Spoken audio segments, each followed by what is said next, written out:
विलाप करने लगी। हाँ नाथ, हाँ पिता, मुझको त्याग कर तुम कहाँ चले गए? मैं अकेली स्त्री तुम्हारे बिना अब क्या करूँ? अब मेरे भोजन वस्त्र आदि की व्यवस्था कौन करेगा? घर में मेरा पालन पोषण कौन करेगा? मैं कुछ भी नहीं कर सकती। मुझ विधवा की रक्षा कौन करेगा? मैं कहाँ जाऊँ? मेरे पास तो कोई ठिकाना भी नहीं है। इस प्रकार विलाप करते हुए वो उनकी चक्कर काटा करती लगी। मुझको देखकर राज्य करुण विलाप करते हुए शोक सागर में डूब गई। कुछ समय के पश्चात जब संध्या हुई तो उसे राजमाता के पिता दशरथ के पास मुझे क्रिया करनी चाहिए।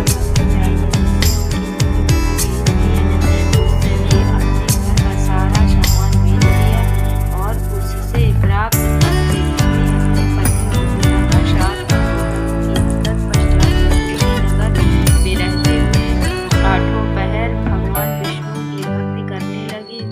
उसने मृत्यु पर्यंत तक नियम पूर्वक सभी एकादशियों का व्रत और कार्तिक महीने में उपवास व्रत किए। हे प्रिय, एकादशी और कार्तिक व्रत मुझे बहुत ही प्रिय है।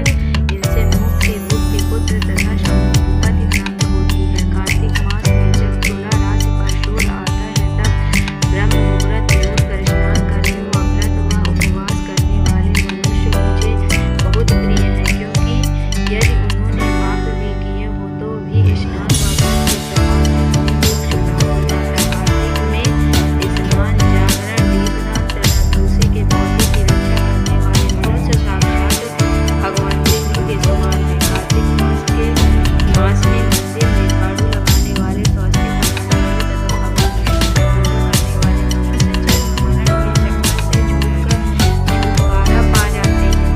यह सुनकर गुणवती भी प्रतिवर्ष श्रद्धापूर्वक कार्तिक व्रत और भगवान विष्णु की पूजा करने लगी। हे प्रिय, एक बार उसे ज्वर हो गया और वह बहुत कमजोर भी हो गई। फिर भी वह किसी प्रकार गंगा स्नान के लिए चली गई। गंगा तक पहुँच गई, परंतु शीत के कारण वह बुरी तरह से काँप रही थी। इस कारण वह शिथिल हो गई। तब मेरे भगवान विष्णु लोग उसे मेरे धाम ले आए।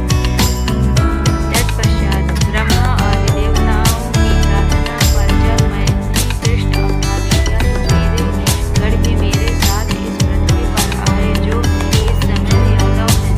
उन्होंने तुम्हारे पिता पूर्व जन्म में देव शर्मा थे, तो इस समय स्त्राजित हैं। पूर्व जन्म में चंद्र शर्मा जो तुम्हारा पति था वह डाकू है, और हे देवी, तो ही वह गुणवती है। गुणवती है। कार्तिक व्रत के कारण तू मेरी अर्धांगिनी हुई। पूर्व जन्म में तुमने मेरे मंदिर के द्वार पर तुलसी का पौधा लगाया था। इस समय वह तेरे महलों के आंगन में कल्प वृक्ष के रूप में विद्यमान है। उस जन्म में जो तुमने दीपदान किया, उसी कारण तुलसी देह इतनी सुंदर घर में साक्षात लक्ष्मी का वास है। चूंकि तुमने पूर्व जन्म में अपने सभी व्रतों का फल प्रतिवर्ष विष्णु को अर्पित किया था, उसी के प्रभाव से इस जन्म में तुम मेरी प्रिय पत्नी हुई हो। पूर्व जन्म में तुमने नियम पूर्वक जो कार्तिक स्नान व्रत किया था, उसी के कारण मेरा और तुम्हारा अभी वियोग नहीं हो। इस प्रकार कार्तिक मास के व्रत आदि करने वाले मनुष्य मुझे तुम्हारे समान प्रिय हैं। दूसरे जप तप यज्ञ दान आदि करने से फल प्राप्त कार्तिक मास में किए गए व्रत के फल से बहुत थोड़ा होता है। अर्थात कार्तिक मास के व्रतों का 16वां भाग भी नहीं होता। इस प्रकार सत्यभामा श्री कृष्ण के मुख से अपने पूर्व जन्म के पुण्य का प्रभाव सुनकर खुश हो गई। बोलो तुलसा मैया की जय। बोलो नमो नारायण भगवान की जय। हरिहर भगवान की जय। ओम नमो नारायण।